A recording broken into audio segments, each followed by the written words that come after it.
आज यहाँ उपस्थित सभी साथियों को मेरी और मेरी टीम की ओर से स्नेहपूर्वक जय भीम, नमो बुद्धाय। साथियों, आज 14 अप्रैल यानी कि माननीय बाबा साहब डॉक्टर भीमराव अंबेडकर जी के जन्मोत्सव पर हम सभी आपके सामने इस प्रोग्राम के माध्यम से एक एक्ट प्रस्तुत करने जा रहे हैं, जिसमें महिलाओं के साथ अत्याचार, उनके अधिकार और माननीय बाबा साहब डॉक्टर भीमराव अंबेडकर जी की एक भूमिका पेश की जाएगी। तो आइए पेश करें एक प्यारी सी प्रस्तुति।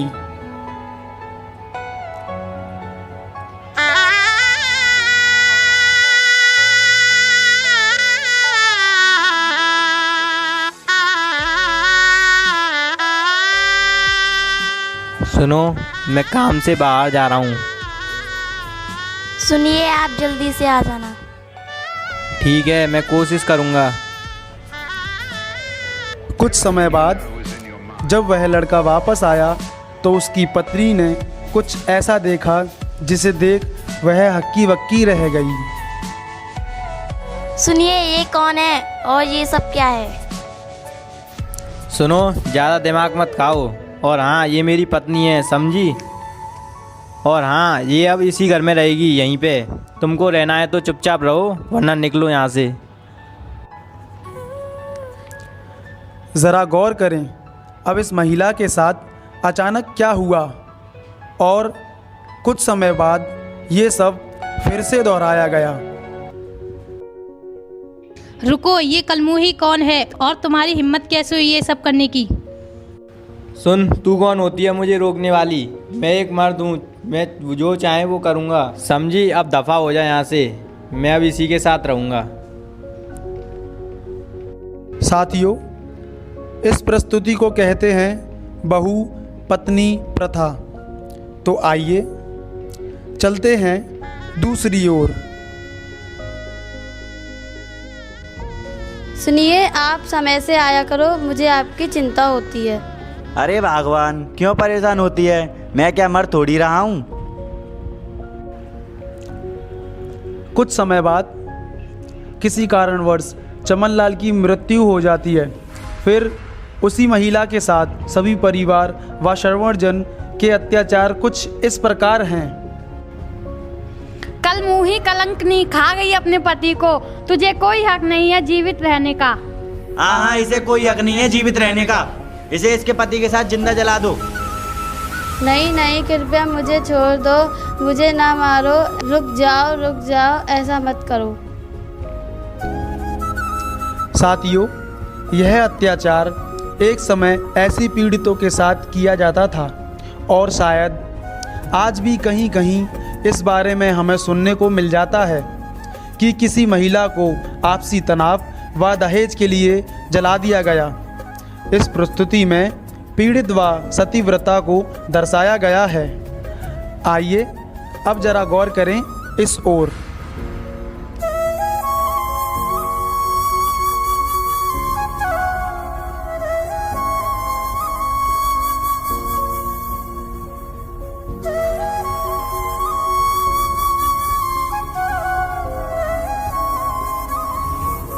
हे नीच, ये क्या कर रही है? दिखा इस किताब को।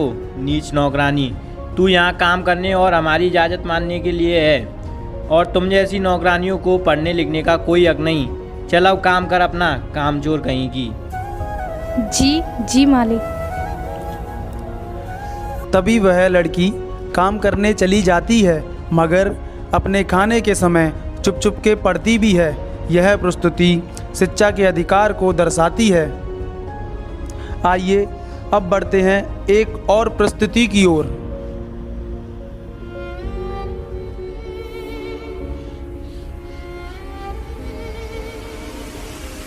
अरे सुनती हो पिंकी की माँ, मैंने पिंकी की सगाई तय कर दी है।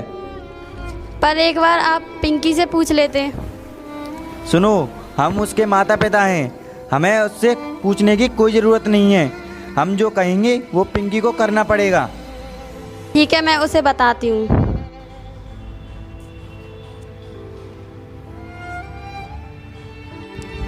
सुनो पिंकी, मैंने और तुम्हारे पिता ने तुम्हारी शादी तय कर दी है। पर माँ, मैं अभी शादी के लिए तैयार नहीं हूँ। मुझे पढ़ लिख कर कुछ बनना है, कुछ करना है। बहुत पढ़ ली, अब सिर्फ तेरी शादी होगी। नहीं माँ, मैं शादी नहीं करूँगी। अगर मुझसे ज़बरदस्ती की तो मैं घर छोड़कर चली जाऊँगी।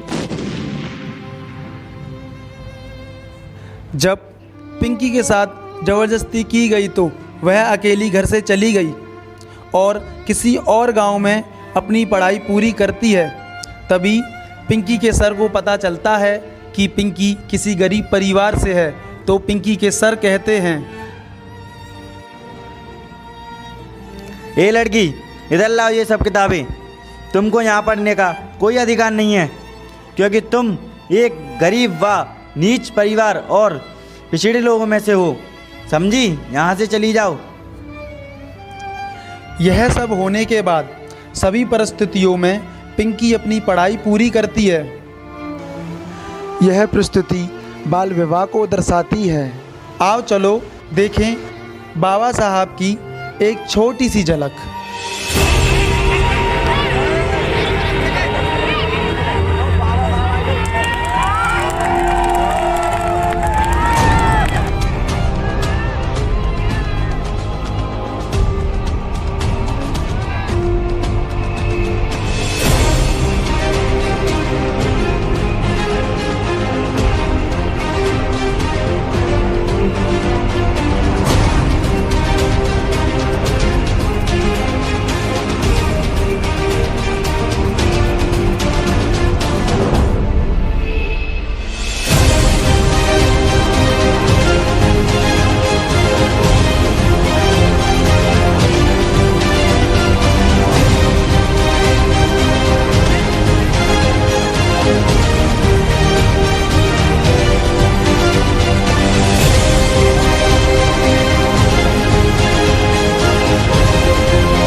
अब यह देखिए संसद का दृश्य। मैं डॉक्टर राजेंद्र प्रसाद कहना चाहता हूं कि ये हिंदू कोड बिल विवाह व्यवस्था को पूरी तरह से नष्ट कर देगा। हाँ, सही कह रहे हो। मैं श्यामा प्रसाद मुखर्जी यह कहना चाहता हूँ कि ये जो हिंदू कोड बिल है यह एक धर्म को निशाना बनाता है। अब यह देखिए संसद के बाहर का दृश्य, जहां हिंदू कोड बिल के खिलाफ कुछ लोगों ने इस तरह से विरोध किया। हिंदू कोड बिल हटा दो, हटा दो। हिंदू कोड बिल हटा दो, हटा दो। हिंदू कोड बिल अपमान है धर्मशास्त्र का, एक बहुत बड़ा कलंक है ये हमारे रूही परंपराओं और शास्त्रों पर। डॉक्टर अंबेडकर क्या जाने हिंदू धर्मशास्त्र को? क्या उन्होंने संस्कृत का ज्ञान है? क्या उन्होंने वेद पढ़े हैं? प्रतिशोध के लिए वे हमारे हिंदू धर्मशास्त्र को कानून के धक्के से नष्ट कर देना चाहते हैं। क्या हम एक अछूत को हमारे पवित्र शास्त्र को छूने का अधिकार दे सकते हैं? बताइए आप लोग। नहीं, कभी नहीं। हम खून बहा देंगे। एक गवार और अछूत उन नियमों को भंग कर रहा है जो सदियों पहले भगवान श्री कृष्ण, भगवान मनु, भागवत गीता, उपनिषदों ने तय किए थे। छुओ मत हिंदू धर्म, छुओ मत हिंदू धर्म।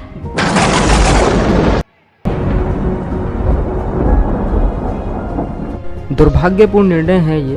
काफ़ी समय से मैं मंत्री पद से इस्तीफा देने की सोच रहा था। सिर्फ हिंदू कोड बिल को अमल में लाने की आशा ने ही मुझे यह निर्णय लेने से रोक रखा था। लेकिन इस बिल की मृत्यु के साथ जब विवाह और तलाक वाला हिस्सा भी खत्म कर दिया तो मुझे सदन का सदस्य बने रहने में कोई औचित्य नहीं दिखता। हिंदू कोड बिल इस देश में समाज सुधार के लिए उठाया गया एक महत्वपूर्ण कदम था। हिंदू समाज के वर्गों के बीच और स्त्री पुरुषों के बीच जो असमानता है उसे बरकरार रखकर आर्थिक सुधारों के लिए कानून पास करना हमारे संविधान का मजाक उड़ाने जैसा है और गोबर के ढेर पर महल खड़ा करने जैसा है। मैं किसी भी समुदाय की प्रगति उस समुदाय की महिलाओं की प्रगति से आंकता हूँ। आइए अब सुनते हैं जो बाबा साहब की बदौलत संभव हो पाया। समाज में महिलाओं को बराबरी का दर्जा देने वाले इन कानूनों की नींव भी बाबा साहब ने डाली। तलाक को कानूनी दर्जा, हिंदू मैरिज एक्ट 1 से ज़्यादा शादी को गैर कानूनी घोषित किया। एक दूसरे समाज में शादी का अधिकार, बहुपत्नी की परंपरा को ख़त्म कर नारियों को अटूट सम्मान दिया। आज बाबा साहेब के कारण किसी भी विधवा को अपने जीवन को जीने का पूरा अधिकार है। वह अपने जीवन को फिर से शादीशुदा गुजार सकती है। यह बाबा साहेब की बदौलत के कारण ही संभव हो पाया है। बाबा साहब ने संविधान के अनुच्छेद 13 में इन सारे शास्त्रीय नियमों को खत्म कर महिलाओं को एक इंसान के रूप में सम्मान पूर्वक जीने का हक दिया। उन्हीं की बदौलत आज मैं एक ऑफिसर बन पाई। बाबा साहब के कारण ही आज बेटियों को वारिस बनने का अधिकार है। समान काम के अनुसार ही काम लेने का अधिकार, लिंग भेद को खत्म करना और बाल विवाह को रोका, यह सब बाबा साहब की देन है। साथियों, आज की इसी प्रस्तुति के साथ हमारे आज के इस एक्ट का समापन होता है। तो सभी यहाँ पर उपस्थित गण मेरे साथ प्रेम से बोलेंगे जय जय जय जय जय भीम, जय भीम, जय भीम, जय जय जय जय जय भीम, जय भीम, जय भीम, जय भीम, नमो बुद्धाय।